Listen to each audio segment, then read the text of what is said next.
Okay, just going to go over the TR8-2020. So, a few of the changes here. You can see right away on the stock, we have a cheek rest. You can put on the right or left side of the gun, depending on what hand you are, just so you don't add too much weight. I only have one on one side. You could technically put one on either side, but I did a lot of different work with the stock and made a lot of different, more comfortable stocks, extended stocks. At the end of the day, to be honest with you, I just wanted to get an up-to-date TR on the website. Unfortunately, Instructables is giving me a hard time trying to load some images up. So for now, here's a video. So stock's fairly the same. New cheek rest. You can see here on the handle we still use the tires, but I've got orange connectors. There's actually a total of 8 of them, so 1, 2, 3, 4, and then on the other side 4 more. This acts as an excellent spacer and is a cheaper alternative to the harder to come by wheels that Connex makes that I used to use in the other TR models. So there's that. Biggest couple changes as well are going to be the trigger. You can see here it is an orange connector. It looks fairly unsturdy. However, it's wedged between spacers on both this rod, and there's spacers also on this rod here. So it's pretty much stuck in there. It's not going to fall out. You can't break it side to side, you can't pull it forward, and you can't push it back unless you pull the trigger, and then when you do pull it back, it's not going to break. So what's nice about it is now when you charge the gun, you have a super light and easy to pull trigger. So in my opinion, a better trigger, easy to use. You can see I changed the front sight piece out. I just made it one of these old Connex kind of roller coaster track pieces. So now when you sight the gun, which you can use, you don't need to use this black piece here, the ball socket. You can simply use the snowflake connector, and it'll make charging your gun a little easier without that there, but it's still super manageable. But it just gives you a better picture from front to back now. What else? Oh, you can see up front here, that is a micro Connex spacer over top of a tan connector. And what that does is kind of better align the turret. Let's see if I got a, I do not. There we go.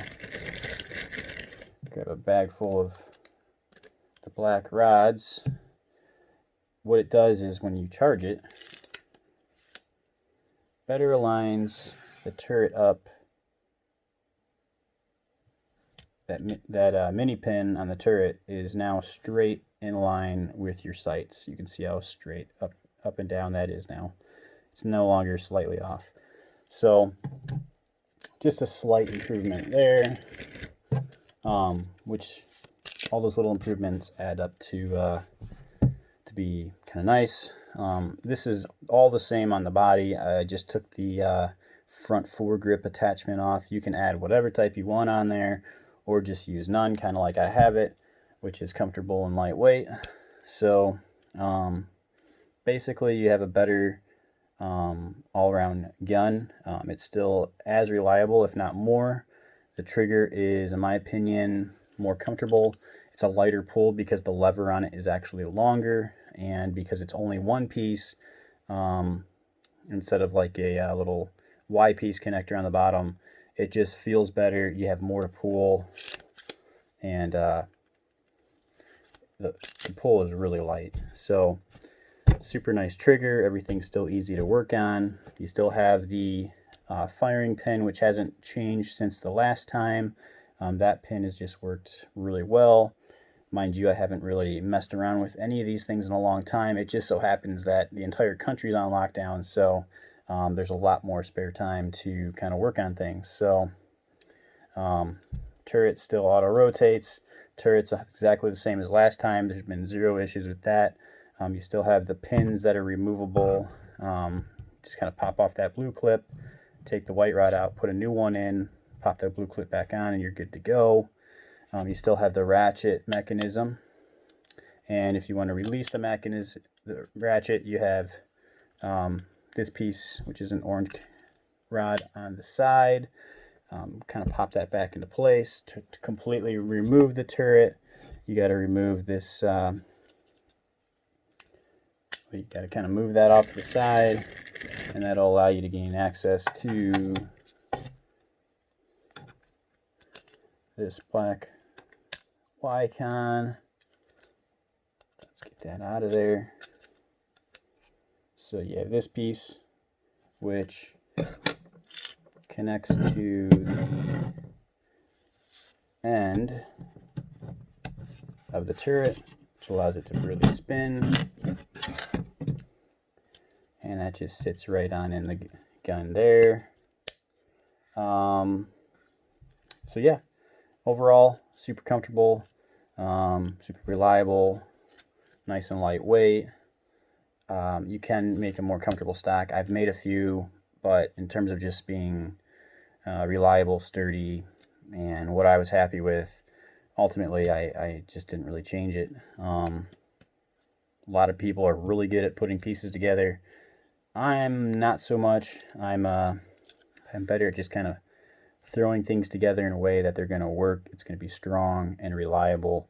I'm not so good at making things look pretty. So I think the beauty is in the simplicity of the design, and also in the reliability of the mechanism. So anyway, let's kind of throw this all back together. You can see I'm going to take this piece, throw it in here, and it just kind of grabs onto the black rod that's sticking in there, that's attached to the turret. That's now able to freely spin. So that's pretty much it. This is it. This is the 2018 TR8. Works really well. You can still put on a lot of rubber bands onto it. That hasn't changed.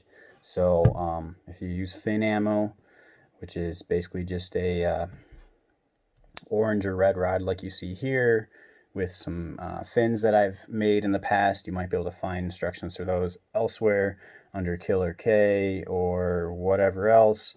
I know I've put instructions out, so go ahead and look those up. But with that type of ammo and this particular model, you should be able to shoot easily at least 250 feet, and that's if you're using some crappy bands. You know, maybe your firing pin's a little worn out, but under ideal circumstances with some good weather, there's no reason you couldn't angle this thing to shoot 300 feet. So that's this auto rotating mechanism. You guys are all familiar, so I'll leave it be at that. Go ahead, build the gun. Definitely check out the new trigger, and hopefully you guys get a chance to build it and have some fun experimenting around and playing with it. Have a good day. Stay safe.